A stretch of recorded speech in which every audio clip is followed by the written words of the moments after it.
તો તમને બધાને ખબર જ છે કે હજુ હમણાં જ અમે મમ્મી પપ્પા બન્યા છીએ, પણ અમે એક બહુ મોટી ભૂલ કરી નાખી હતી. અને તમે પણ જો નવા મમ્મી પપ્પા બન્યા હોય, કાં તો પછી તમારા ઘરમાં પણ કોઈ નાનું બાળક હોય, તો એક વસ્તુનું ખાસ ધ્યાન રાખજો, કેમ કે અમારા જોડે જે ભૂલ થઈ ગઈ છે એ તમે ના કરો એનું ખાસ ધ્યાન રાખજો.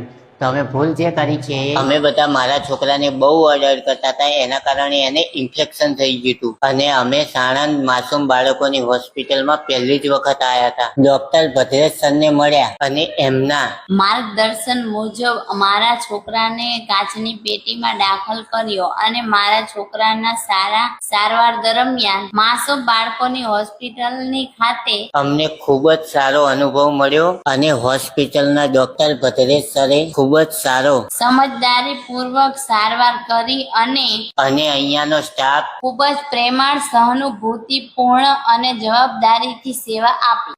સાહેબ, અમારા બાળકને હમણાં જે પ્રોબ્લેમ થઈ એ બીજી વાર ન થાય એના માટે શું કરવું જોઈએ અમારે? જો આમાં શું થયું કે તમે 5 દિવસ પહેલા જ્યારે બાળકને લઈને આવ્યા હતા ત્યારે તકલીફ બહુ જ હતી. એકદમ સડનલી એમને 400 ગ્રામ 2 દિવસમાં ઘટી ગયું હતું, કેમ કે બાળકે બરોબર ધાવણ નહોતું લીધું. તો એમાં આપણે એ વસ્તુ ધ્યાન રાખવાનું છે કે બાળક પ્રોપર 15-20 મિનિટ પ્રોપર ધાવણ લે ને એવું આપણે ધ્યાન રાખવાનું છે. ઘણીવાર બાળક ધાવણ લેતે સૂઈ જતા હોય છે, તો સૂઈ જાય તો આપણે શું કરવાનું, પગમાં ટપલીક મારી અને ઉઠાડવાનું રહેશે, તાકી પ્રોપર બાળક 15-20 મિનિટ ધાવણ લે. 20 મિનિટ જો પ્રોપર બાળક ડેલી દર 2-2 કલાકે ધાવણ લેશે ને, તમારે જે આ તકલીફ તમને નડી છે ને એ તમને નહીં નડવામાં આવે. સમજી ગયા ને?